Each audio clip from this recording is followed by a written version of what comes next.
In Trucks and Troubles, players are given the task of guiding food trucks through the trials and tribulations of a 7-day festival. The goal is simple: the truck with the most money at the end of the game wins. Through our game, players are exposed to the realities of privilege and experience a microcosmic representation of its effects on interpersonal relationships and decision-making.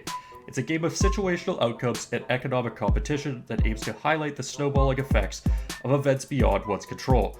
Each day, a global event will determine which locations are more profitable than others, a metric tracked by a traffic level that provides differing amounts of end-of-day income. Players then select which location they wish to stake their claim on for the day, in descending order of their truck's popularity ratings. Each truck will also experience a daily individual event that can greatly alter their prospects for that day and beyond. Individual events can directly impact popularity, income, or provide complex choices for the player to make, balancing positive and negative consequences to determine which course of action they wish to proceed with. At the end of the day, each player determines their daily income from their popularity and their location's traffic level, and the core loop repeats.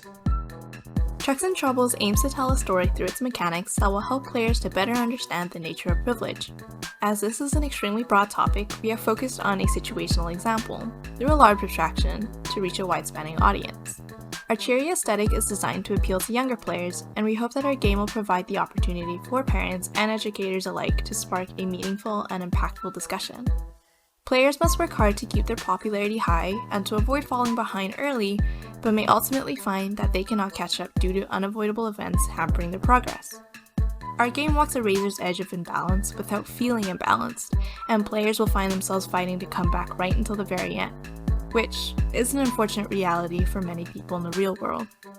It is our hope that the first-hand experience of being in a different place on the spectrum of privilege will help players to better empathize outside the game and to change how they interact with others.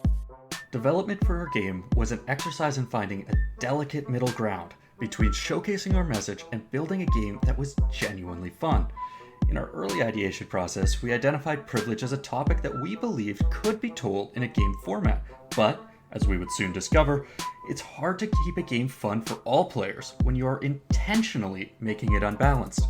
As such, we elected to pursue a theme that would bury the message deep in the mechanics and disguise the inherent unfairness in a way that not only made the game fun, but would also amplify the game's impact once that buried message was revealed.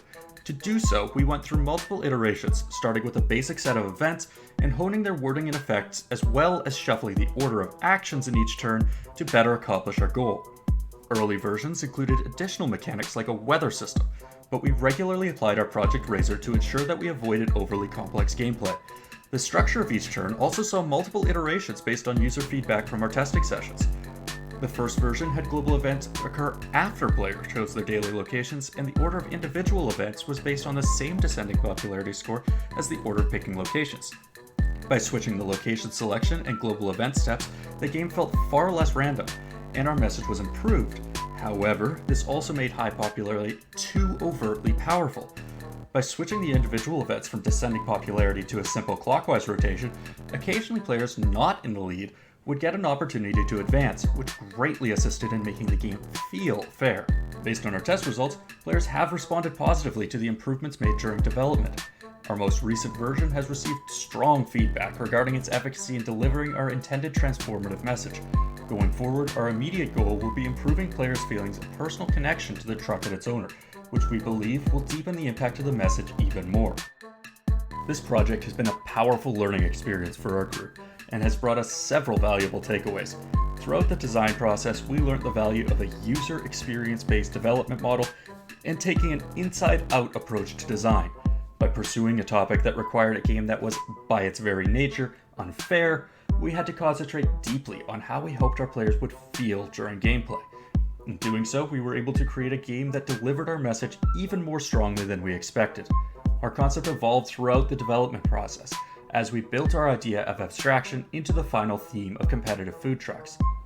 Leveraging familiar imagery and the deeply personal experience of buying a nice meal, we successfully gamified the experience of inequality, and by hiding it to the degree that we did, we managed to bring it more into the light than ever.